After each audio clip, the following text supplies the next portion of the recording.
ማትሪካሉንልሽ ባላት ሰሞን ነው የዛሬ የትዳር አጋሯን የተወዳጀችው። ጎረቤታቸው በሚገኘው ሰፊና ዘመናዊ ግቢ ውስጥ ተከራይቶ ይኖር ነበር። እንደሚፈልጋት እየታወቃት መጣ። ተሸነፈችለት። ውለታ ውሎላቸው ነበርና እናቷ በልጃቸው መሸነፍ ተደሰቱ። ቀደመኝ እንጂ ልጄን አትወስድልኝም ወይ ብዬ ልለው ምንም አልቀረኝ ነበር አሉ ተባለ። ነፍሴ የተረፈችው በሱ ደጋፊነት ነው እንጂ እኔ ቤት ንብረቴን ብሸጥ እንኳ ከያዘኝ ብርድ በሽታ መችድን ነበር ሲሉ ሰማኋቸው የሚል በዛ። ዘርፌን እንዳቅሚቱ ደግሰው ዳሯት። ሆዷ መቅፋት ያዘ።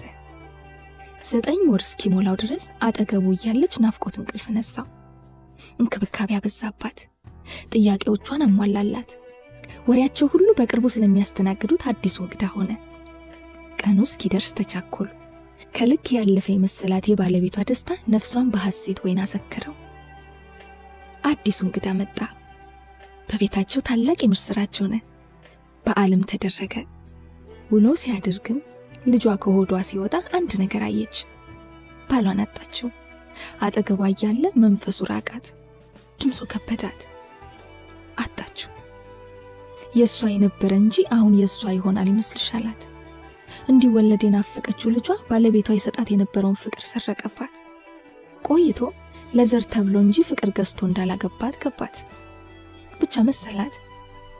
ለብዙ ጊዜ ጠበቀችው። እንደነበረው ሊሆን አልቻለም።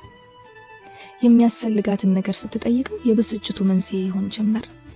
በቁጣ ይገረምማታል፣ ይደነፋባታልም።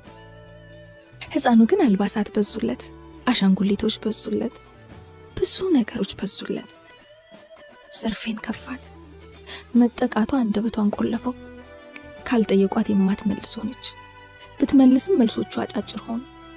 ውስጧም እንደ ውጭዋ ተለወጠ።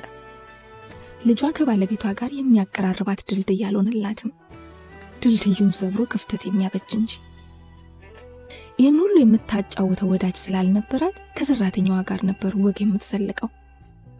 ሞቅ ብሎት በመጣ ቁጥር የምናምንቲዎችን ያህል እንኳን ክብር ሳይሰጠኝ ይተኛኝ ነበርና ሁለተኛ ልጁን ወለድኩለት ትልና ተነጫናጭ ለሆነ ሕፃን ልጇ ጡቷን ታጎርሰዋለች።